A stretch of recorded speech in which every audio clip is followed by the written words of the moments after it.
नमस्कार साथियों, मैं हूं राम रघुवंशी। आप देख रहे हैं प्रोजेक्ट वीर। दोस्तों, आज की हमारी जो क्लास होने वाली है ये होने वाली है भारत में ई कॉमर्स के बारे में। दोस्तों, पिछली दो क्लासेस में हमने एआई और रोबोटिक्स पर बात की है। आई होप कि आपने उन क्लासेस का मजा लिया होगा। उन क्लासेस से जो वैल्यू आपको मिली होगी, आप उस वैल्यू को अपने एमसीक्यूज में प्रयोग कर पा रहे होंगे। देखिए दोस्तों, अगर आप कॉम्पिटिटिव एग्जाम की तैयारी कर रहे हैं, मैं जानता हूं कि आप तैयारी कर रहे हैं और आपको इस तैयारी को तेज करने के लिए जरूर इसकी प्रैक्टिस करनी चाहिए, रिवीजन करना चाहिए। तो मैं लेकर चल रहा हूं कि भाई आप एंजॉय कर रहे होंगे पढ़ाई को और अपनी इस कॉम्पिटिटिव एग्जाम की जर्नी को। आज की हमारी क्लास होने वाली है ई कॉमर्स के बारे में। दोस्तों, ये जो ई कॉमर्स है ये फ्यूचर है। इनफैक्ट अगर मैं कहूं तो ये प्रेजेंट भी है एट अ टाइम, बट अगर मैं इसे और थोड़े से दूरगामी सोच के साथ कहूं तो ये दुनिया का फ्यूचर है दोस्तों। कॉमर्स का मतलब होता है व्यापार, बिजनेस। ठीक है, चीजों को खरीदना बेचना, ये कॉमर्स है दोस्तों। और परंपरागत रूप से हमारा जो ये बिजनेस मॉडल रहा है ये भूमिगत मतलब कि जमीनी स्तर पर रहा है। प्रत्यक्ष संपर्क के द्वारा ये हमेशा नियोजित होता आया है। मतलब ये ऑपरेट होता है direct peer to peer connection से। मतलब एक आदमी बेचता है, वो विक्रेता हो गया, और एक आदमी खरीदता है, जो कि क्या हो गया, खरीदार हो गया, क्रेता हो गया। लेकिन दोस्तों, समय के साथ जैसे जैसे टेक्नोलॉजी बढ़ी, टेक्नोलॉजी ने कॉमर्स को भी प्रभावित किया। और ये जो कॉमर्स है ये अब डिजिटल हो चुका है। और ये डिजिटल होने के बाद कहलाया ई कॉमर्स, क्योंकि डिजिटल होने वाली सारी चीजें इलेक्ट्रॉनिक मीडियम में वर्क करती है, और इसलिए कॉमर्स हो गया ई कॉमर्स। तो दोस्तों, आज का हमारा जो टॉपिक होने वाला है ये है ई कॉमर्स। और अभी आपको समझ में आ भी गया होगा, इनफैक्ट आप उपयोग भी करते होंगे ई कॉमर्स का। ठीक है, उसी के बारे में हम तमाम चीजें इस एक लेक्चर में कवर करेंगे और आपको बहुत मजा भी आने वाला है। चलिए, थोड़ा सा क्योंकि हम फैक्ट्स पर बातचीत कर रहे हैं तो हम ई कॉमर्स के फैक्ट्स पर बातचीत कर लेते हैं। देखिए, भारत में ई कॉमर्स बहुत तेजी से विकास कर रहा है। और देखिए, इसका सबसे बड़ा कारण क्या है, भारत के पास जो डेमोग्राफिक इंडेक्स है, मतलब हमारे पास जो बड़ी सी जनसंख्या है जिसकी आप सुरक्षा कर रहे थे। 140 करोड़ से ज्यादा लोग हमारे देश में रहते हैं और हम दुनिया के सबसे बड़े व्यापारिक केंद्र हैं। और इसलिए ई कॉमर्स भारत में तेजी से फैल रहा है। इनफैक्ट अगर मैं बात करूं 2026 मतलब कि अगले साल तक हम 200 अरब डॉलर तक का मार्केट जो है वो बना लेंगे दोस्तों, है ना। 200 अरब डॉलर का डिजिटल मार्केट जो है वो इंडिया में डेवलप हो जाएगा, जो कि काफी बड़ा है दोस्तों। और 2023 से भारत दुनिया का आठवां सबसे बड़ा ई कॉमर्स मार्केट है। मतलब दुनिया की कोई भी ऐसी ई कॉमर्स कंपनी नहीं होगी जो कि भारत में बिजनेस करने के बारे में नहीं सोचती होगी। सबको आना है इंडिया। ठीक है, और इसकी क्यों हुआ ऐसा, समझ रहे हो? इसकी पहुंच का सबसे बड़ा कारण क्या है? इसकी पहुंच का सबसे बड़ा कारण है डिजिटल इंडिया जैसे प्रोग्राम, स्मार्टफोन की बढ़ती पहुंच और हमारी बदलती हुई प्राथमिकता। दोस्तों देखो, तीनों बातें बड़ी जरूरी है। डिजिटल इंडिया इनिशिएटिव भारत सरकार के द्वारा चलाया जाता है, जिसमें हम ये सुनिश्चित करते हैं कि हर व्यक्ति के पास मोबाइल और इंटरनेट सस्ते दामों में, अफोर्डेबल प्राइस में पहुंचे। और दोस्तों, उपभोक्ता की बदलती प्राथमिकता का मतलब यह है कि दोस्तों अब जमाना बदल चुका है। अब लोगों को अपने काम की चीजें कम कीमतों में चाहिए। और ये सारी की सारी सुविधाएं कौन देता है? ई कॉमर्स अवेलेबल करवाता है। और ये सारी की सारी चीजें इंग्लिश में भी अवेलेबल हैं, जो कि आप, आई होप कि आप एक बार देख लेंगे अगर आप इंग्लिश मीडियम के हैं तो। चलिए दोस्तों, देखिए, ई कॉमर्स की तो हमने बात कर ली, और साथ ही साथ हमने ये भी बात कर ली कि ई कॉमर्स जो होता है वो फ्यूचर है। लेकिन आखिरकार ये ई कॉमर्स कितने प्रकार का होता है, इसे समझना बड़ा जरूरी है। दोस्तों देखिए, ई कॉमर्स कितने प्रकार का होगा ये इस बात पर निर्भर करता है कि किन दो के बीच में लेन देन हो रहा है, किन दो संस्थाओं के बीच में, व्यक्तियों के बीच में, एक संस्था व्यक्ति के बीच में, मतलब बेचने वाला और खरीदने वाला कौन है, उनके बीच में क्या रिलेशन है। इस आधार पर ई कॉमर्स को बांटा जा सकता है। जैसे से ऐसे समझिए, दो सरकारें आपस में खरीदना और बेचना कर सकती है। ठीक है, तो ये गवर्नमेंट टू गवर्नमेंट कहलाएगा, क्योंकि दो सरकारें कर रही है। अगर दो बिजनेस मॉडल एक दूसरे को सर्विस बेच रहे हैं तो वो बिजनेस टू बिजनेस कहलाएगा। अगर एक कंपनी किसी व्यक्ति को सामान बेच रही है, एक आम व्यक्ति को, तो वो बिजनेस टू कंज्यूमर कहलाएगा। अगर एक कंज्यूमर दूसरे कंज्यूमर को सामान बेच रहा है तो वो कंज्यूमर टू कंज्यूमर कहलाएगा। अगर एक व्यक्ति सरकार को अपना सामान बेच रहा है तो वो कंज्यूमर टू गवर्नमेंट, और अगर सरकार कंज्यूमर को बेच रही है तो गवर्नमेंट टू कंज्यूमर। कई तरीके हो सकते हैं, वही हम देखने वाले हैं। चलिए देखिए, ई कॉमर्स के प्रकार पर हम बातचीत कर रहे हैं। और भाई अभी मैंने बताया कि बेचने वाला कौन है और खरीदने वाला कौन है, इस आधार पर ई कॉमर्स को बांटा जा सकता है। जैसे बिजनेस टू बिजनेस, और देखिए इसे शॉर्ट में B2B बोलते हैं। शॉर्ट में क्या बोलते हैं? B2B, business to business model. मतलब इसमें एक बिजनेसमैन या एक बिजनेस जो कंपनी है वो दूसरी कंपनी को अपना सामान बेचती है। सीधे सीधे ये व्यक्तियों को अपना सामान नहीं बेचते हैं दोस्तों। थोक का काम समझ रहे हैं आप इसे? हमारे जो देश में इसे थोक में खरीदना कहते हैं कि भाई एक व्यापारी अपने बड़े व्यापारी से सामान खरीदकर जो है वो व्यक्तियों को बेचता है। तो उन दोनों के बीच में जो व्यापार हुआ वो बिजनेस टू बिजनेस है। बस अंतर यह है कि ये जो व्यापार होगा वो इलेक्ट्रॉनिकली होगा, मतलब डिजिटल तरीके से होगा। जैसे कि कुछ वेबसाइट है, अलीबाबा। अलीबाबा चाइना की है, ठीक है, वैसे तो पूरी दुनिया में काम करती है, पर अलीबाबा का जो मालिक है वो चाइना का है। और इंडिया मार्ट, इंडिया मार्ट अपनी स्वदेशी भारत की है, ठीक है। ये दोनों कंपनियां, वैसे तो ऐसी बहुत सारी कंपनियां, पर ये प्रमुख तौर पर दो बड़ी कंपनियां हैं, अलीबाबा और इंडिया मार्ट, जो बिजनेस टू बिजनेस मॉडल करती है। मतलब जितने भी व्यापारी हैं वो अपने से बड़े व्यापारी से या फिर सीधे किसी कंपनी से क्या कर सकते हैं? सामान खरीद सकते हैं। तो ये बिजनेस टू बिजनेस हो गया। ऐसे ही दोस्तों अगला जो मॉडल है वो है कंज्यूमर टू कंज्यूमर। देखिए, दो कंज्यूमर मतलब कि दो उपभोक्ता भी सामानों को खरीद सकते हैं और बेच सकते हैं। जैसे मान लीजिए मैंने कोई साइकिल खरीदी और मैंने उसे 6 महीने चला लिया और अब मुझे वो साइकिल बेचनी है, सेकेंड हैंड सामान बेचना है। तो मैं क्या करूंगा दोस्तों? कुछ वेबसाइट है जहां हम हमारी चीजों की फोटो डालकर वहां पर पोस्ट कर सकते हैं। और जिन्हें खरीदना होता है, ऐसे जिन्हें दिक्कत नहीं है ना, यूज्ड की गई चीजें खरीदने में, वो वहां पर जाते हैं और वहां पर सामान खरीद लेते हैं, ठीक है। ये बिल्कुल सेकेंड हैंड मार्केट की तरह काम करता है दोस्तों, लेकिन ध्यान रखिएगा इलेक्ट्रॉनिकली काम करता है। और इसके लिए भी वेबसाइट है, जैसे एक वेबसाइट है ईवे। दोस्तों इंडिया में काम नहीं करती है, ईवे काम करती है अमेरिका में, ठीक है। और इंडिया में है OLX। इसकी एडवर्टाइजमेंट तो बहुत आती है टीवी में। OLX में आप कोई भी अपना पुराना सामान बेच सकते हो, कंज्यूमर टू कंज्यूमर। कोई कंपनी नहीं, आपने सीधे किसी व्यक्ति को ही बेचा है माल। क्या हो जाएगा? C2C। याद रखिएगा, B2B business to business, C2C consumer to consumer. चलिए आगे की बात करते हैं। डायरेक्ट टू कंज्यूमर क्या होता है दोस्तों? D2C क्या होता है? D2C direct to consumer. भाई देखिए, बेचने का तरीका क्या होता है सामान को? भाई एक कंपनी रहेगी जो निर्माता है, मैन्युफैक्चरर है, फिर वह अपना सामान किसी बड़े व्यापारी को भेजेगी, फिर बड़ा व्यापारी उससे छोटे व्यापारी को, फिर उससे छोटा व्यापारी और छोटे व्यापारी को, ठीक है। और फिर अब इसे ऐसे समझिए कि दिल्ली की एक कंपनी है जो सामान बनाती है और दिल्ली के सबसे बड़े कंपनी को वो सामान बेच देती है। दिल्ली की कंपनी जो है वो किसी राज्य को, एग्जाम्पल के लिए आप ये समझ जाइए कि भाई अब कोई भी राज्य ले लो, छत्तीसगढ़ की बात कर लेते हैं। छत्तीसगढ़ राज्य में जो रायपुर है उसके किसी व्यापारी को वो अपना सामान बेच देता है, ठीक है, रायपुर का सबसे बड़ा व्यापारी। तो दिल्ली के सबसे बड़े व्यापारी ने रायपुर के सबसे बड़े व्यापारी को बेच दिया। अब रायपुर का सबसे बड़ा व्यापारी किसी भी जिले को, दंतेवाड़ा, दंतेवाड़ा वहां का एक जिला, उसके किसी व्यापारी को सामान बेच देगा। और दंतेवाड़ा का सबसे बड़ा व्यापारी जो है वो उस शहर के जो सबसे बड़ी दुकान है, किराना दुकान, उसको सामान बेच देगा। और किराना दुकान में आम व्यक्ति जाकर सामान खरीद लेगा। ये तो एक बेचने का नॉर्मल तरीका हो गया। लेकिन दोस्तों इलेक्ट्रॉनिक दौर में ये बीच के बड़े व्यापारी, इसकी जरूरत है ही नहीं।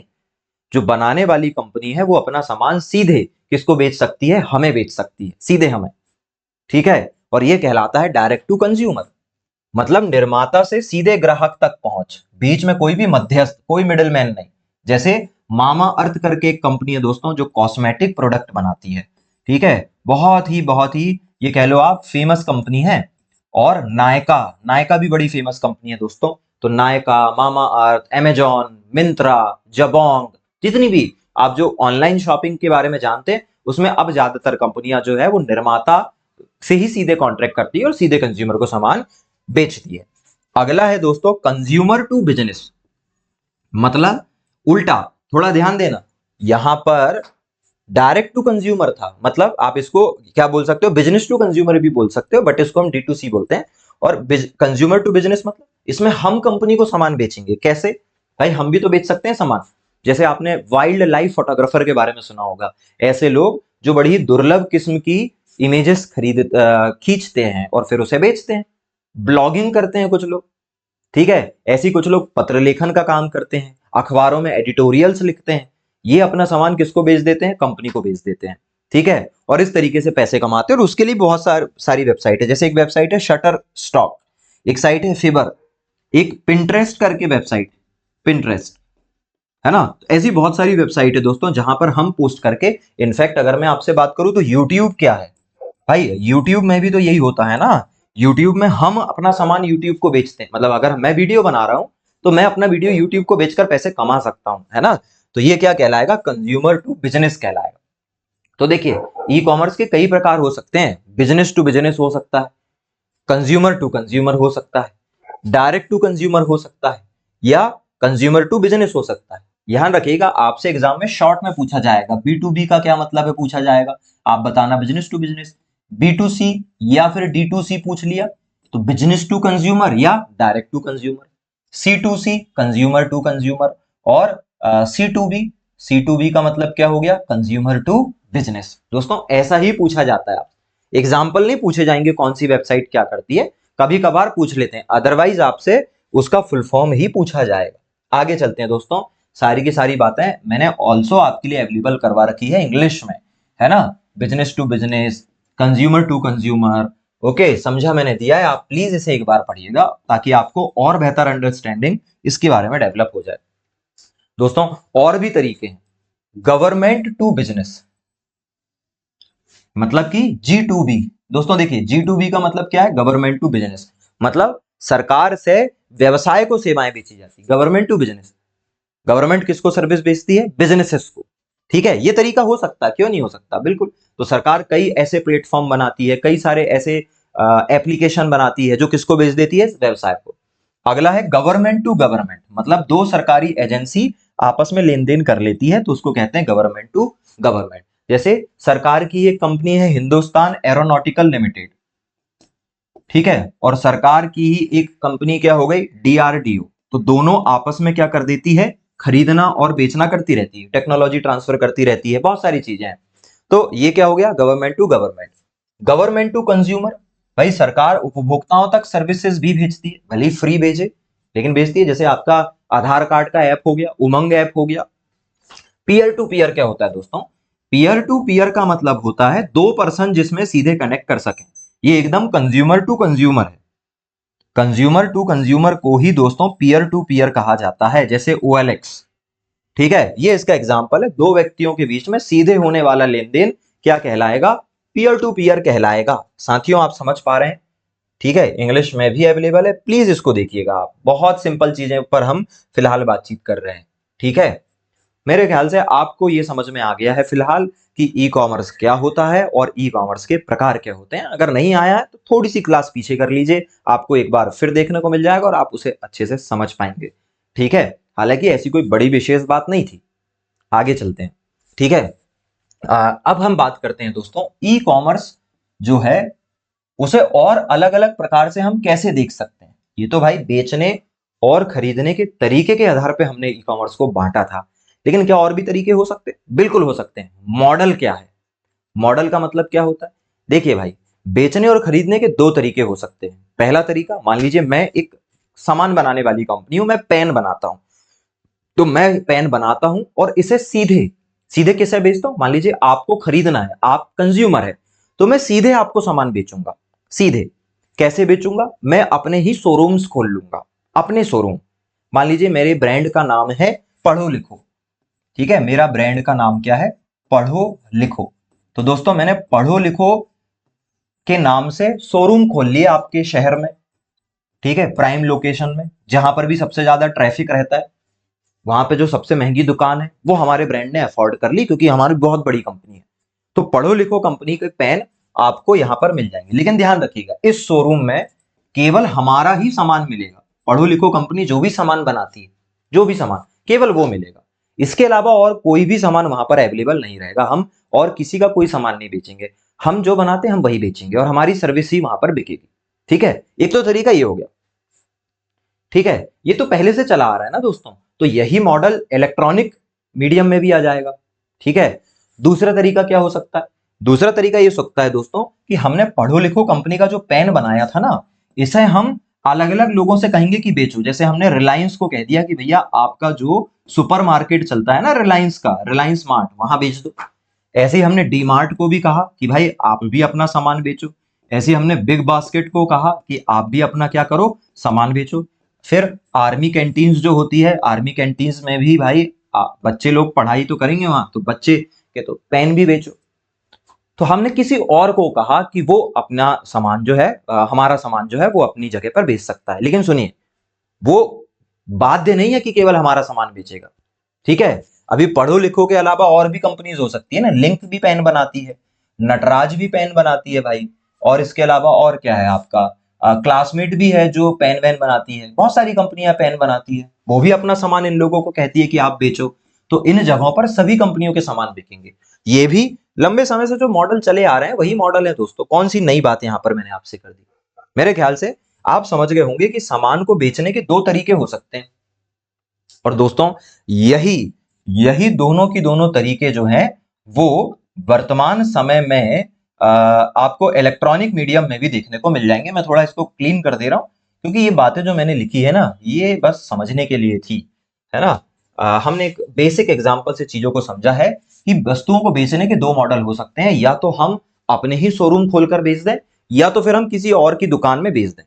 अंतर यह है, अपने शोरूम में केवल अपना सामान बिकेगा, कोई कंपटीशन नहीं है। दूसरे के जगह पर हमको और भी कॉम्पिटिटर हमारे साथ बिकते हुए नजर आएंगे। दोस्तों इलेक्ट्रॉनिक मीडियम भी इसी प्रकार का है। ठीक है, याद रखिएगा, इलेक्ट्रॉनिक मीडियम भी इसी प्रकार का है। थोड़ा समझना मॉडल क्या हो सकते हैं, थोड़ा समझना मॉडल क्या हो सकते हैं। भाई मॉडल दो प्रकार के हो सकते हैं। दो प्रकार के मॉडल होते हैं दोस्तों। क्या क्या है थोड़ा सा हम बात कर लेते हैं एक बेहतर अंडरस्टैंडिंग बनाने के लिए। मजा आ जाएगा आपको इसको देखकर। पहला जो तरीका है दोस्तों वो कहलाता है मार्केट प्लेस। थोड़ा ध्यान देना भाई, क्योंकि इलेक्ट्रॉनिक जो तरीका है वो कुछ अलग तरीके से नाम से उसको बोलेगा ना। तो पहला तरीका है मार्केट प्लेस, और दूसरा जो कहलाता है वो कहलाता है इन्वेंट्री, है ना। दूसरा क्या कहलाता है? इन्वेंट्री। अभी देखिए, मार्केट प्लेस वो तरीका है जिसमें हम किसी दूसरे व्यक्ति को सामान बेचने की कहते हैं। मतलब इसमें मैं पूरा लिख देता हूं, इसमें किसी तीसरे की सहायता से सामान बेचा जाता है, किसी मध्यस्थ की सहायता से सामान बेचा जाएगा। ध्यान रखिएगा दोस्तों, इसमें किसी मध्यस्थ की सहायता से सामान बेचा जाएगा, जबकि इसमें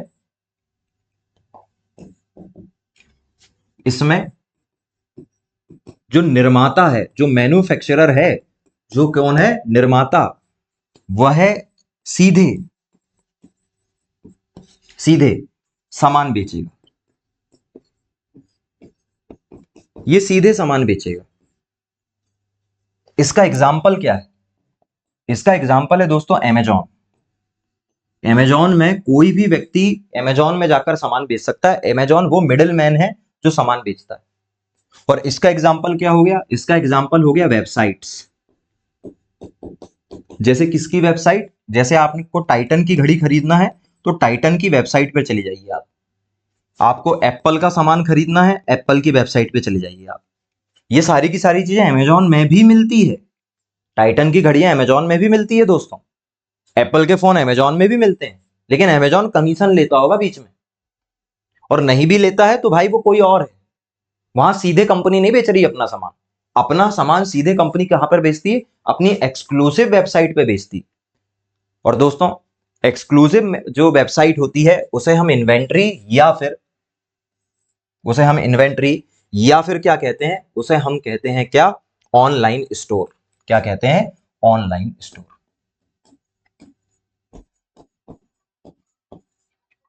ध्यान दीजिएगा, ये दो मॉडल और हो सकते हैं ऑनलाइन सामान बेचने और खरीदने के। ठीक है, चलिए यही सेम बातें भाई कहां पर लिखी हुई है आपकी? ये लिखी हुई है आपकी कहां पर? इस पीपीटी में। ई कॉमर्स के दो तरीके होते हैं भाई। एक होता है मार्केट प्लेस मॉडल, जैसे अमेजॉन और फ्लिपकार्ट हो गया। दूसरा इन्वेंट्री मॉडल दोस्तों। इन्वेंट्री मॉडल जैसे कोई भी वेबसाइट, जैसे जबोंग की वेबसाइट हो गई, और अभी तो मैंने आपको बताया किसी भी कंपनी की वेबसाइट, सैमसंग की वेबसाइट एक प्रकार का इन्वेंट्री मॉडल है। ठीक है, अभी देखिए ई कॉमर्स, ठीक है, आपने भले ही मार्केट प्लेस बनाया हो या फिर आप इन्वेंट्री मॉडल पे काम कर रहे हो, भाई आखिरकार ई कॉमर्स चलेगा कैसे? जैसे अगर आपको नॉर्मली कॉमर्स करना है तो आपको क्या क्या चाहिए? एक शॉप चाहिए, दूसरा क्या है, सामान चाहिए, तीसरा थोड़ा विज्ञापन करना पड़ेगा, काम हो जाएगा आपका। बिल्कुल ऐसे ही ई कॉमर्स के लिए आपको एक वेबसाइट बनाने की जरूरत है दोस्तों। थोड़ा सा ध्यान देना दोस्तों, वेबसाइट ही एप्लीकेशन होती है। एप्लीकेशन भी अगर आपको बनाना है ना तो उसके लिए पहले क्या बनाना पड़ेगा आपको? वेबसाइट। तो वो कॉमन है, आप वेबसाइट चलाओ या एप्लीकेशन चलाओ, बनेगी पहले वेबसाइट। तो सबसे जरूरी चीज है वेबसाइट। दूसरा, पेमेंट गेटवे दोस्तों। वेबसाइट बना तो लोगे आप, लेकिन लोग आकर आपको पैसे देंगे, तो पैसे देने के लिए आपको उसमें एक सिस्टम लगवाना पड़ेगा जो सीधे पैसे आपके अकाउंट में डाल देता हो, तो पेमेंट गेटवे।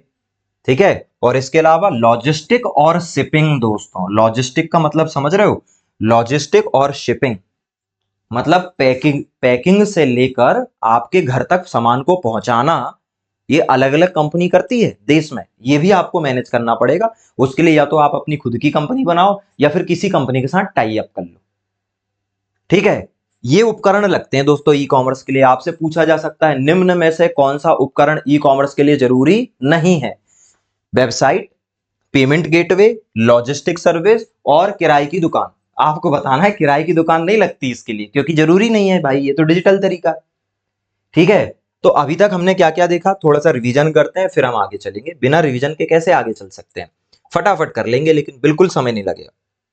चलिए, देखिए सबसे पहले मैंने आपको बताया कि ई कॉमर्स का व्यापार भारत में तेजी से बढ़ रहा है। 2026 तक 200 अरब अमेरिकन डॉलर का बिजनेस ये हो जाएगा, और 2023 में भारत दुनिया का 8वां सबसे बड़ा देश बन गया था। अभी भी वही पोजीशन पे चल रहा है। तो मैंने उसको बताया कि कब से बना है। फिर हमने बात की थी कि ई कॉमर्स के कितने प्रकार होते हैं। कई प्रकार के होते हैं, जैसे बिजनेस टू बिजनेस, दो है ना। अब मैं पूरा नहीं बताऊंगा, आपको मैं बता चुका हूं। कंज्यूमर टू कंज्यूमर, फिर direct to consumer, consumer to business, और आगे देखिए आप इसे पढ़ेंगे क्लास के बाद, आप इस पीपीटी से पढ़ेंगे। गवर्नमेंट टू बिजनेस, मतलब गवर्नमेंट सीधे बिजनेस को सामान बेच रही है। गवर्नमेंट टू गवर्नमेंट, फिर गवर्नमेंट टू कंज्यूमर, और पीयर टू पीयर। उसके बाद दोस्तों मैंने आपको सीधे पढ़ाया ई कॉमर्स का वर्गीकरण, और ई कॉमर्स के वर्गीकरण में हमने देखे हैं दो मॉडल, मार्केट प्लेसेस और ऑनलाइन स्टोर या इन्वेंट्री मॉडल। इसमें किसी तीसरे व्यक्ति की सहायता से सामान बेचा जाता है, जैसे कि अमेजॉन। ठीक है, और इसमें सीधे सामान बेचा जाता है, जैसे कि वेबसाइट से बेचे जाने वाला सामान। अब आगे की बात हम करने के लिए तैयार हैं दोस्तों। देखिए फिर से एक बार और अच्छे से देख लीजिए, ऑनलाइन स्टोर और ऑनलाइन मार्केट प्लेस में क्या अंतर है। देखिए दोस्तों, ऑनलाइन स्टोर कंपनी अपने स्वयं के उत्पाद को बेचने के लिए बनाती है, जबकि ऑनलाइन मार्केट प्लेसेस में विभिन्न विक्रेता अपने सामान एक ही प्लेटफॉर्म पर बेचते हैं। और उदाहरण तो अभी आपको मैंने बता ही दिया। तो ये सारी की सारी चीजें आपको समझ में आई होगी। ठीक है, ये सारी की सारी चीजें, वही सारी बातें जो मैंने आपको लिखकर बताई है ना, सारी की सारी बातें मैंने और अच्छे तरीके से आपको बताई। आई होप कि आप इस बेसिक्स को समझ पाए होंगे। अब इस क्लास के सबसे इंपॉर्टेंट टॉपिक पे हम चलते हैं दोस्तों, जहां हम बात करेंगे विभिन्न प्रकार के मार्केट प्लेस के बारे में। हम ऑनलाइन स्टोर के बारे में नहीं पढ़ते हैं, क्योंकि कंपनी अपने नाम से बनाती है, लेकिन हमें पढ़ना पड़ता है क्या? ई कॉमर्स के मार्केट प्लेसेस, और उस पर हम बात करते हैं दोस्तों। बस मुझे एक सेकंड दीजिएगा और फिर हम इसको कंटिन्यू करते हैं। चलिए साथियों, अब हम बात करने वाले हैं कुछ महत्वपूर्ण मार्केट प्लेसेस के बारे में। देखिए बहुत सारे मार्केट प्लेसेस हैं, लेकिन यहां पर हम उन मार्केट प्लेसेस के बारे में बात कर रहे हैं जो लगातार हमें एग्जाम में देखने को मिले हैं। देखिए भाई, सबसे पहला जो मार्केट प्लेस है, दुनिया का सबसे पॉपुलर, सबसे बड़ा मार्केट प्लेस भी ये है, अमेजॉन, है ना। हर कोई इनके बारे में जानता है भाई। अमेजॉन अमेरिका की कंपनी है दोस्तों, है ना, और दुनिया का सबसे बड़ा मार्केट प्लेस है, ये तो आप जानते ही होंगे। दूसरा है दोस्तों अलीबाबा। थोड़ा ध्यान देना, हो सकता है आपने कभी इसका नाम सुना भी ना हो, इंडिया में उतना पॉपुलर नहीं है, बट अगर किसी को इंटरनेशनल प्रोडक्ट बुलवाने हैं जो इंडिया में बिकते नहीं है, आपको अलीबाबा में मिल जाएंगे। इनफैक्ट मैं आपको एक तरीका भी बता रहा हूं, जितनी भी चीजें चाइना में मेड इन चाइना होती है ना, भारत की बहुत सारी कंपनियां चाइना का ही सामान खरीदती है और केवल उसमें अपना नाम लिखवा देती है, जिसको हम कहते हैं लेवलिंग करना, लेबल लगवाना, अपना अपना नाम लिखवाना, और सेम सामान इंडिया में बेच देती है दुगने तिगने दामों में। और वही सेम प्रोडक्ट आप अलीबाबा में जाकर देखोगे, आपको इतने चीप प्राइस में मिलेगा। बट एक चीज है, अलीबाबा की डिलीवरी बहुत स्लो है, क्योंकि भाई बहुत दूर से आएगा आपका सामान। बट हाँ, बहुत ही चीप चीजें वहां पर मिल जाती है। तो अलीबाबा चाइना की है ना, चाइना की कंपनी है। और अभी हमने थोड़ी देर पहले देखा था B2B बिजनेस करती है। जैसे अमेजॉन क्या करती है, B2C मॉडल पर काम करती है, अलीबाबा B2B पर ज्यादा काम करती है। हालांकि महंगे प्रोडक्ट्स को आप इस पर एक उसमें खरीद सकते हो। ईबे, दोस्तों ईबे भी एक इलेक्ट्रॉनिक मार्केट प्लेस है, और ये अमेरिका की कंपनी है, और ये OLX की तरह कंज्यूमर टू कंज्यूमर कंपनी है। अगला है दोस्तों JD.com। ठीक है, अगली कंपनी का नाम क्या है, JD.com, और ये चाइना की है। ठीक है, और ये भी वही आपकी B2C कंपनी है, बिजनेस टू कंज्यूमर कंपनी है। तो ये सारी कंपनीज है जो मार्केट प्लेस की तरह काम करती है। जैसे अमेजॉन एक कंपनी है, अलीबाबा एक कंपनी है, ईवे हो गया, JD.com हो गया।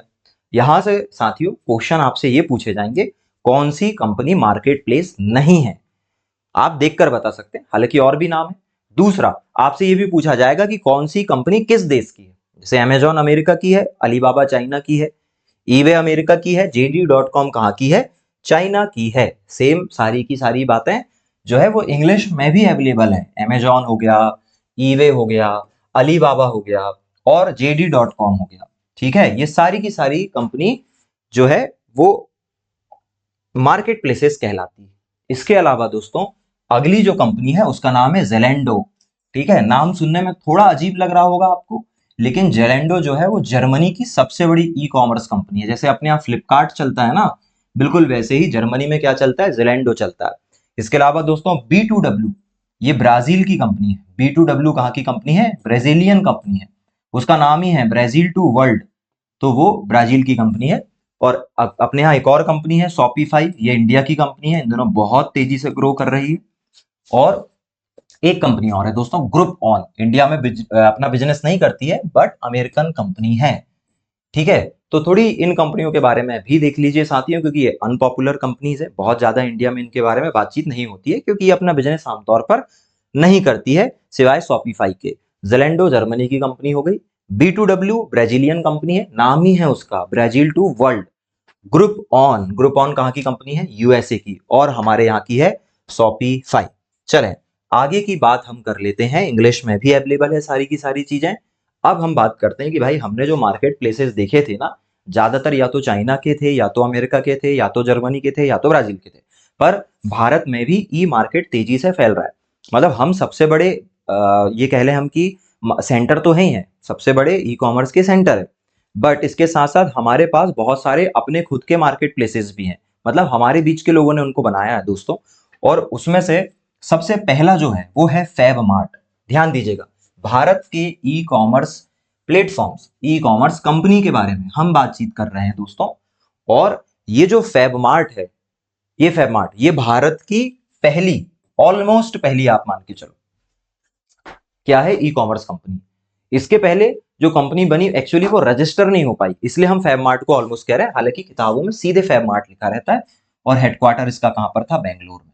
ठीक है, तो फैब मार्ट इंडिया की फर्स्ट ई कॉमर्स कंपनी है, और इसका हेडक्वार्टर बेंगलुरु में है। अब तो नहीं है ना, अब इन्होंने अपना नाम बदल लिया है। अब इन्होंने अपना नाम इंडिया प्लाजा कर लिया है दोस्तों। नाम क्या कर लिया है, इंडिया प्लाजा। ठीक है, पर उस समय फैब मार्ट के नाम से चला करती थी, बेंगलोर में है, और 1999 में बनी थी। दूसरी जो कंपनी है दोस्तों वो है इंडिया मार्ट। ठीक है, थोड़ी पॉपुलर इसलिए नहीं है क्योंकि बिजनेस टू बिजनेस मॉडल करती है, तो हम जैसे आम लोग इसकी पहुंच से बाहर है, पर दो बिजनेसमैन इसके द्वारा सामान को खरीद और बेच सकते हैं। नोएडा में इसका हेडक्वार्टर है, और ये 1996 से काम कर रही है। कब से, 1996 से। ठीक है, और यह B2B करने वाला पहला मार्केट प्लेस है। तो याद रखिएगा, B2C करने वाला पहला फैब मार्ट, और B2B करने वाला इंडिया मार्ट। दोस्तों इसके अलावा फ्लिपकार्ट जो है, ये इसका हेडक्वार्टर सिंगापुर में है। आपसे पूछा जा सकता है किस भारतीय ई कॉमर्स कंपनी का हेडक्वार्टर भारत में स्थित नहीं है। तो दोस्तों फैब मार्ट है भारत की कंपनी, पर इसका हेडक्वार्टर भारत के बाहर कहां पर है, सिंगापुर में है। और ये 2007 से भारत में क्या कर रही है, बिजनेस कर रही है। अगली कंपनी जो है वो है स्नैपडील, और स्नैपडील दिल्ली से चलाती है अपना सारा काम, 2010 से भारत में काम कर रही है। ठीक है, चलें आगे की अब हम बात करते हैं।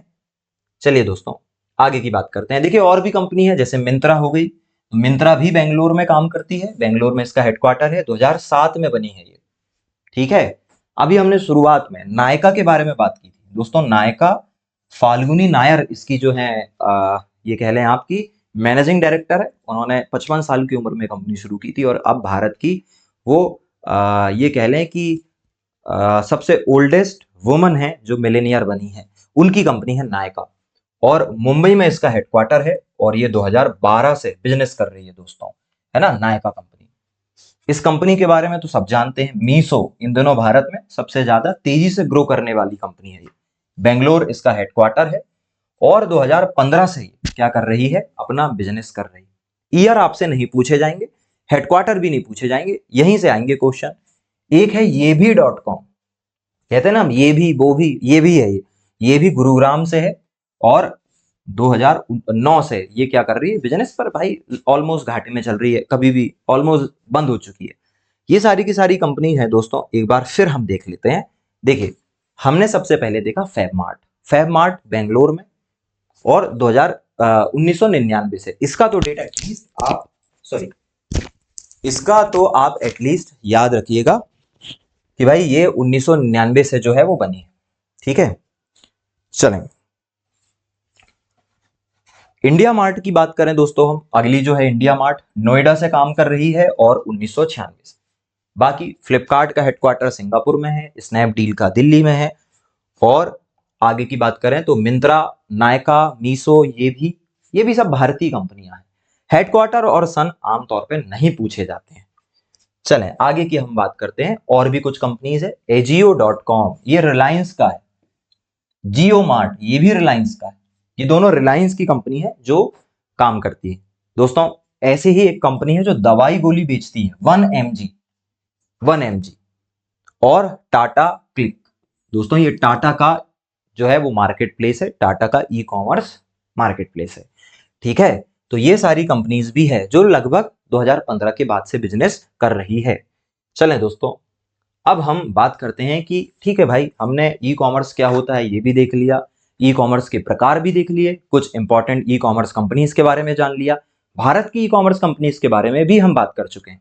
लेकिन हम चर्चा ये करते हैं कि ई कॉमर्स आखिरकार आज जो हमारे मोबाइल फोन में या लैपटॉप में पहुंचा है, कैसे पहुंचा, उसकी डेवलपमेंट की जर्नी क्या थी, उसकी विकास गाथा क्या है दोस्तों, उस पर हम जो है वो चर्चा करने वाले हैं। देखिए ई कॉमर्स के विकास पे अगर हम बात करें, डेवलपमेंट ऑफ ई कॉमर्स, तो इसकी शुरुआत जो है दोस्तों वो हुई है 1979 से।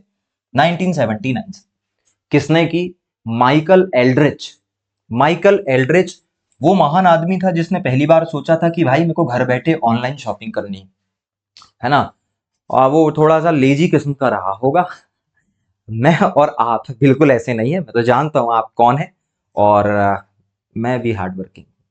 तो माइकल एल्ड्रिच वो पहला आदमी था भाई जिसने मस्ती मजाक में सोचा होगा उस जमाने में, कब, 1979 में दोस्तों, जब ढंग से इंटरनेट नहीं था लोगों के पास, तब उस आदमी ने सोचा था इलेक्ट्रॉनिक करेंगे यार कॉमर्स, सामान को हम कैसे बेचेंगे, इलेक्ट्रॉनिक तरीके से बेचेंगे, और इसलिए इस आदमी को कहा जाता है फादर ऑफ ई कॉमर्स। याद रखिएगा दोस्तों, very very very important facts.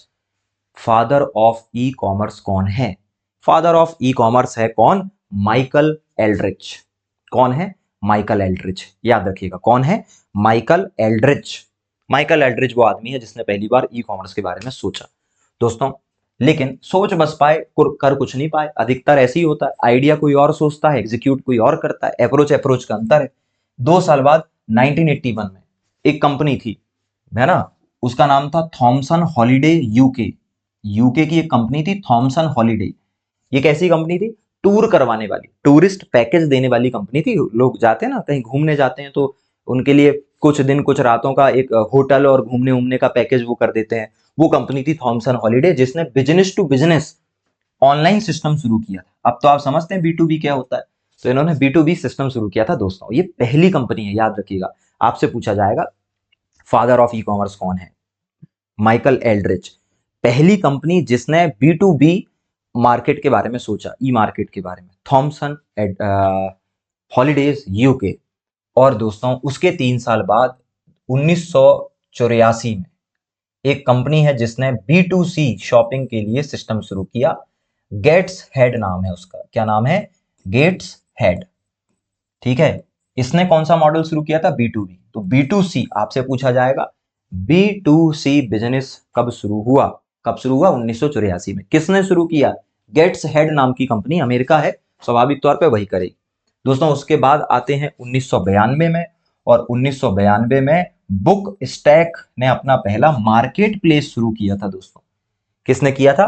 Book stack. तो आपसे पूछा जा सकता है पहला मार्केट प्लेस किसने बनाया? बुक स्टैक ने बनाया। दोस्तों 1995 में बना ईबे और अमेजॉन। अभी मैंने आपको बताया था ईबे OLX टाइप की कंपनी है, इंडिया में काम नहीं करती। मार्केट में अमेजॉन है, हमारे यहाँ भी और अमेरिका में भी। ये सबसे बड़ा ई कॉमर्स प्लेटफॉर्म भी है। कब से काम कर रहा है? 1995 से। दोस्तों 1998 में आया पेपल। पेपल क्या है? ऑनलाइन पैसे भेजने का एक तरीका है। ये फोन पे, पेटीएम, भीम पे, भारत पे, गूगल पे की तरह काम करता है, लेकिन ये पहला है। 1998 में बन गया था। किसने बनाया था? बहुत सारे लोगों ने। उसमें से एक आदमी कौन है? Elon Musk. वही दुनिया का सबसे अमीर आदमी जो है। ठीक है। तो पेपल जो है ये ऑनलाइन प्लेटफॉर्म पहला है दुनिया का। तो ये सारी की सारी बातें अभी हमने देखी। मैं आपको इसे एक स्लाइड में समझाता हूं। चलिए एक बार फिर देखते हैं। मुझे जल्दी जल्दी आप मेरे साथ पढ़िए। 1979 में हमने एक व्यक्ति का नाम देखा था, माइकल एल्ड्रिच। क्या नाम था? Michael Aldrich. और इस आदमी ने क्या किया था? पहली बार सोचा था कि ई कॉमर्स हो सकता है, इसलिए हम इसे क्या कहते हैं? फादर ऑफ ई कॉमर्स कहते हैं। दोस्तों उसके 2 साल बाद क्या हुआ? 1981 में थॉमसन थॉमसन हॉलीडे नाम की कंपनी जो है ना, नाम क्या है? Thomson holiday UK. इसने कौन सा मॉडल दे दिया? बिजनेस टू बिजनेस मॉडल दे दिया। ठीक है। इसके अलावा अपना 1984 में क्या हुआ दोस्तों? एक कंपनी आई, नाम क्या था? Gateshead. और गेट्स हेड ने क्या किया दोस्तों? पहली बार B2C मॉडल प्रस्तुत कर दिया। B2C model. उसके बाद क्या हुआ दोस्तों? 1992। याद कीजिए 1992 में क्या हुआ दोस्तों? 1992 में अभी हमने देखा ना, यहां पर लिखा था बुक स्टैक पहला मार्केट प्लेस बना। किसने बनाया? Book stack. दोस्तों बुक स्टैक ने पहला क्या बनाया? मार्केट प्लेस बनाया। ठीक है। जल्दी इसलिए लिख रहा हूं क्योंकि ऑलरेडी पढ़ चुके हैं हम, थोड़ी स्पीड तो मेंटेन करनी पड़ेगी। 1995 1995 में दोस्तों ईबे बना, ईबे। और साथ में क्या बना? अमेजॉन। और 1998 में दोस्तों बना आपका क्या? पेपल। कौन बना? पेपल। जल्दी से इसे देखिए और फिर हम आगे की तरफ बढ़ते हैं भाई, आगे की तरफ बात करते हैं। ठीक है।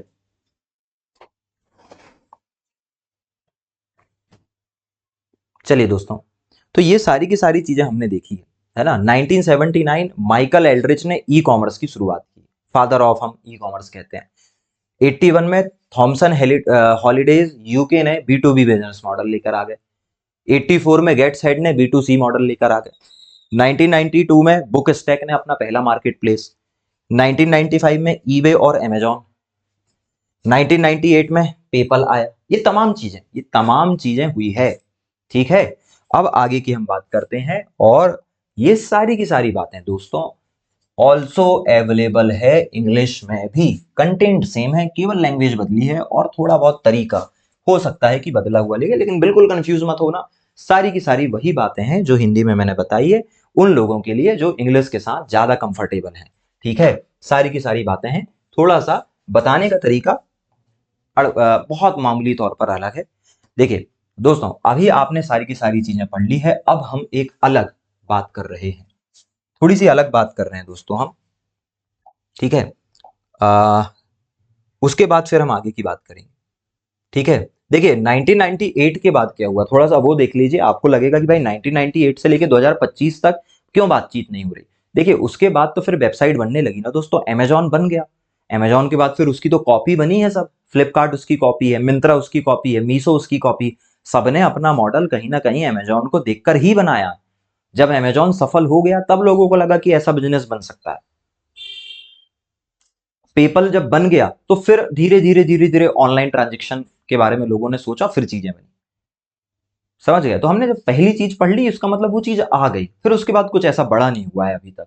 ठीक है, अब फ्यूचर में अगर हम ड्रोन का उपयोग करने लगे और कोई कंपनी पहली बार ड्रोन का उपयोग इसके लिए करेगी, दैट हम हम नोट करेंगे कि भाई दैट इज न्यू थिंग जो कि आई है ई कॉमर्स में। चलिए, अब जो अगली बात हम करने वाले हैं वो है ONDC, open network for digital commerce. दोस्तों, ये भारत सरकार के द्वारा, स्पेशली भारत सरकार के द्वारा उठाया गया इनिशिएटिव है, पहल है। देखिए, हमेशा से भारत सरकार ने बिना भेदभाव की नीति जो है अपनाई है, किसमें? व्यापार में, ट्रेड एंड कॉमर्स में, भारत के अंदर भी, भारत के बाहर भी। दोस्तों, खास तौर पर भारत के अंदर सरकार को यह महसूस हुआ कि कहीं ना कहीं इलेक्ट्रॉनिक मार्केट में वही सस्टेन कर सकता है जिसके पास बहुत सारा पैसा हो, क्योंकि ऑनलाइन एड दिखाना, ऑनलाइन चीजों को डोमिनेट करना, है ना, उसके लिए पैसे लगते हैं।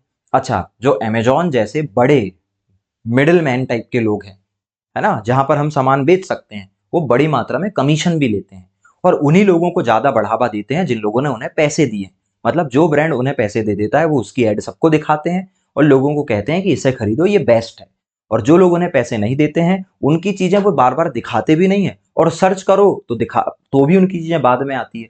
और आप तो जानते हैं, बिजनेस में जो दिखेगा वो बिकेगा, और बड़े प्लेटफॉर्म छोटे छोटे हमारे जो लघु और कुटीर उद्योग के जो मालिक हैं, हमारे यहाँ का जो देसी प्रोडक्ट है उसे वो प्रमोट नहीं कर रहे थे। और नो डाउट दोस्तों, एक समय भारत सोने की चिड़िया था। क्यों? क्योंकि हमारे यहाँ स्मॉल और मीडियम स्केल इंडस्ट्री काम करती थी, जो कि मशीनों का उपयोग कम करती है और हाथ का उपयोग ज्यादा करती है। और आप जानते हैं, हाथ के उपयोग करने में मशीन जैसी फिनिशिंग नहीं आ सकती, लेकिन कस्टमाइजेशन पॉसिबल है। मशीन में आप हर एक प्रोडक्ट अलग अलग नहीं बना सकते। अगर मान लीजिए मैंने जो कपड़े पहन रखे हैं ये कई लाखों में बने होंगे, उसमें से एक मेरे पास है, बट जो मान लीजिए मेरी मदर है और वो मेरे लिए बुनकर स्वेटर बना रही है, तो वो एक ही है, उसके जैसी और कोई प्रोडक्ट मार्केट में अवेलेबल नहीं है। तो देखिए, हैंडमेड का अपना एक एक स्पेशलाइजेशन है, एक उसमें एक स्पेशल बात है, लेकिन उसमें एक ये बात भी है कि मशीन वाली बातचीत उसमें नहीं आती है, परफेक्शन की थोड़ी बहुत उसमें कमी रहती है। और यही कारण है कि हमारे जो लोकल ब्रांड्स हैं वो उतना टिक नहीं पाते कंपनीज के सामने। दूसरी बात, उनके साथ अनफेयर और ज्यादा हो जाता है जब अमेजॉन, फ्लिपकार्ट, मिंत्रा जैसे प्लेयर जो है वो उनकी मदद नहीं कर पाते। ठीक है, तो सरकार को ये बात समझ में आई, और सरकार को समझ में आया कि अगर हमें भारत को फिर से एक बार विकसित बनाना है दोस्तों, तो कहीं ना कहीं हमें फिर हमारे छोटे उद्योगों को, हमारे छोटे व्यापारियों को, छोटे निर्माताओं को आगे लाना पड़ेगा। लेकिन कैसे लेकर आए? क्योंकि ई कॉमर्स मॉडल को तो सरकार मजबूर कर नहीं सकती, क्योंकि उनकी भी मजबूरी है भाई, उन्हें भी अपना बिजनेस बड़ा करना है।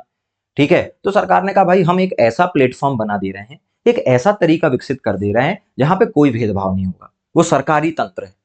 और उसका उन्होंने नाम रखा open network for digital commerce. नाम क्या रखा? Open network for digital commerce. और ये जो open network for digital commerce है, ये एक ऐसा नेटवर्क है जो भारत में ऑनलाइन बिजनेस को आसान बनाता है। यह सभी के लिए पूरी तरह खुला है और किसी कंपनी के नियंत्रण में ये नहीं है, और इसका लक्ष्य ग्राहकों को ज्यादा ऑप्शन देना और छोटे व्यापारियों को बड़ा करना है।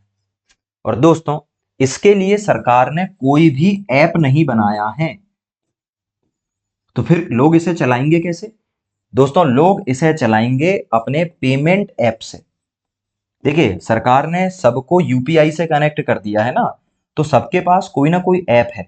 कोई ना कोई ऐप है मतलब या तो कोई फोन पे चला रहा होगा भारत में, जितने भी मोबाइल यूजर हैं उसमें से कुछ लोगों को छोड़ दो तो या तो वो फोन पे चला रहे होंगे, या तो फिर वो क्या चला रहे होंगे, गूगल पे मतलब कि जी पे चला रहे होंगे, या तो फिर क्या चला रहे होंगे, भारत पे चला रहे होंगे, या तो फिर क्या चला रहे होंगे, पेटीएम चला रहे होंगे।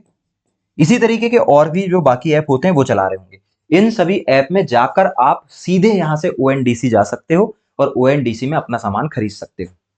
ठीक है, तो दोस्तों, ये भारत सरकार के द्वारा हमारे लोकल को और ज्यादा वोकल करने के लिए लाया गया इनिशिएटिव था। अब तो लॉन्च भी हो चुका है दोस्तों। तो ये है ओएनडीसी। आई होप कि आपको समझ में आया होगा। ये सारी की सारी बातें इंग्लिश में भी है।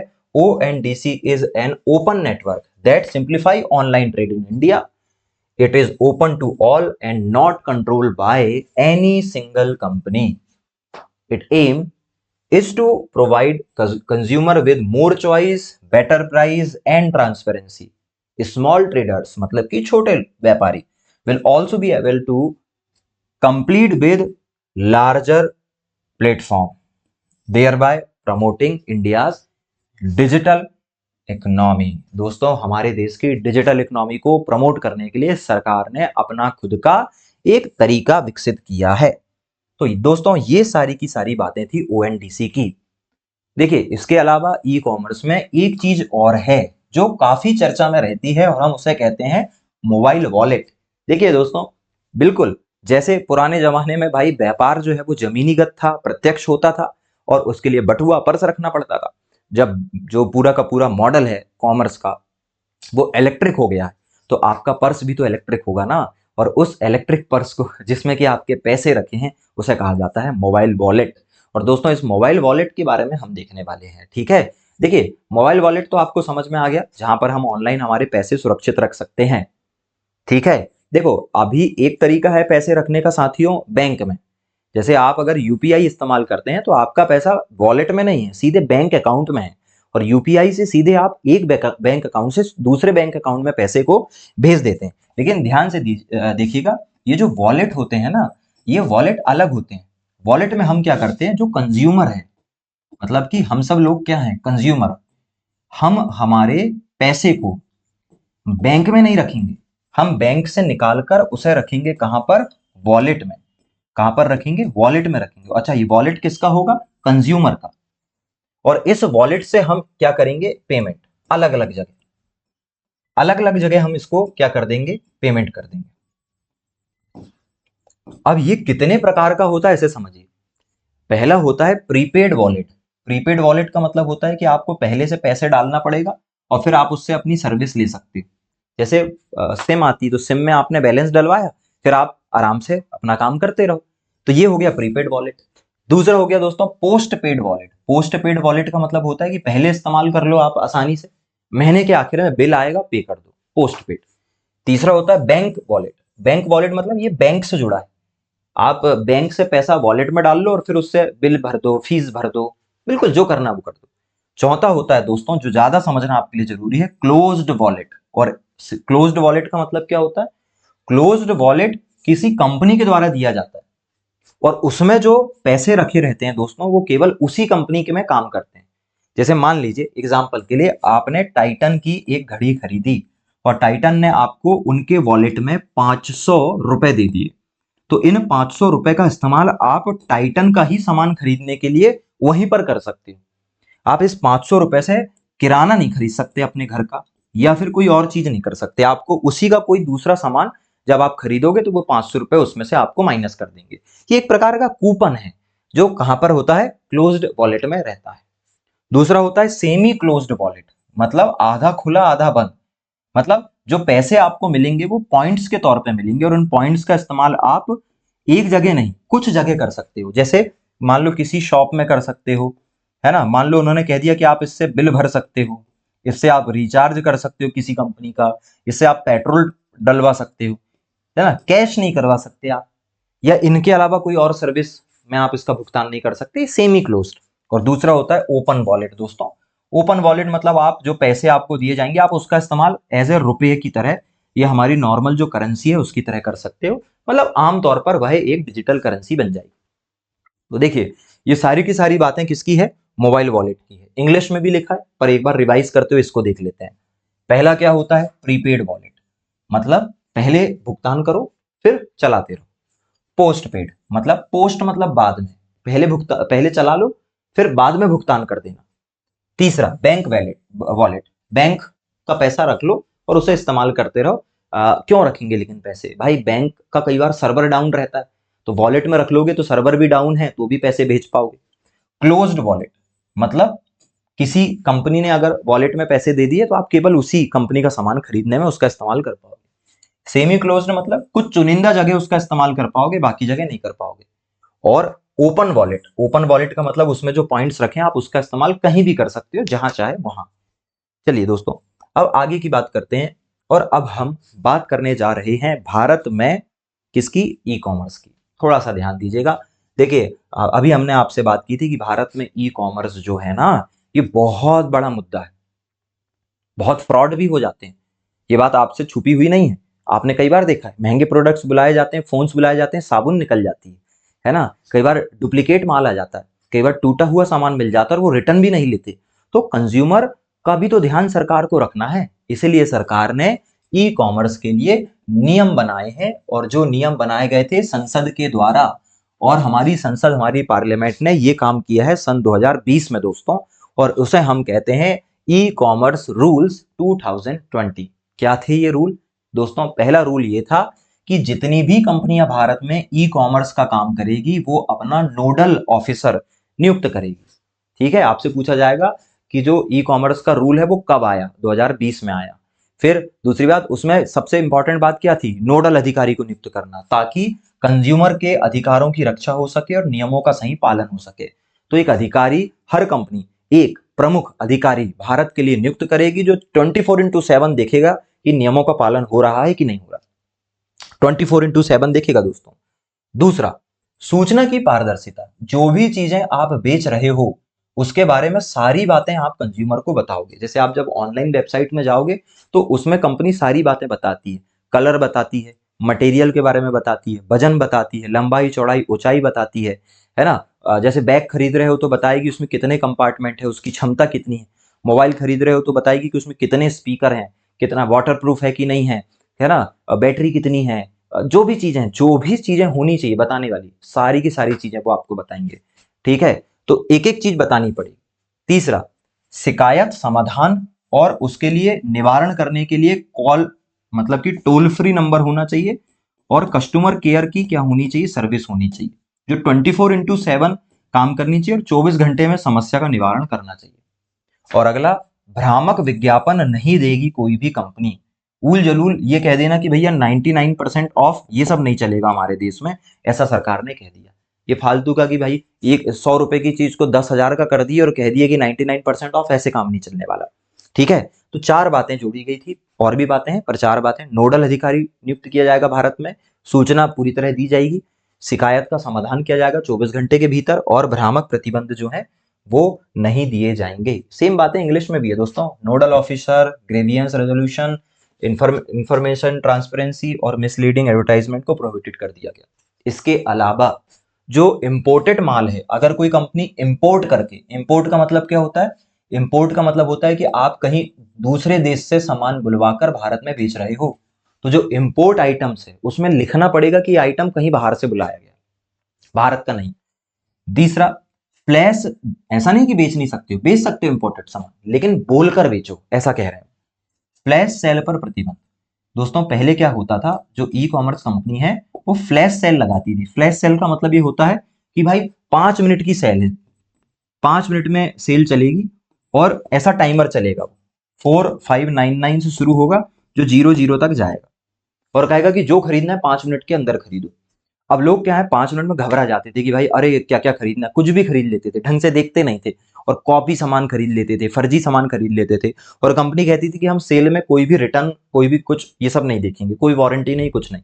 तो गलत सामान बिक जाता था, है ना। लोग फोमो का शिकार हो जाते थे। फोमो का मतलब क्या होता है? फियर ऑफ मिसिंग आउट, खो जाने का डर, छूट जाने का डर।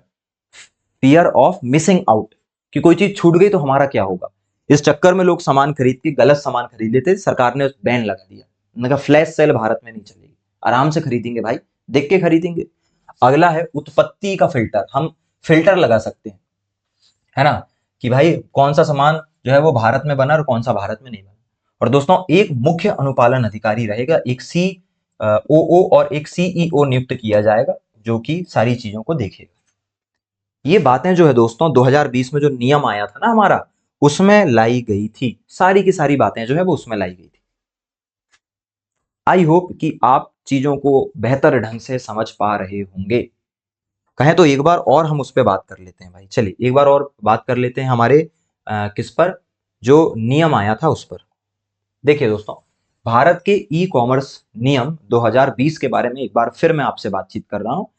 पहली बात तो नोडल अधिकारी की नियुक्ति की जाएगी, मतलब एक अधिकारी होगा जो स्पेशली बैठेगा और 24/7 काम करेगा, कोई संडे नहीं, कोई कुछ नहीं।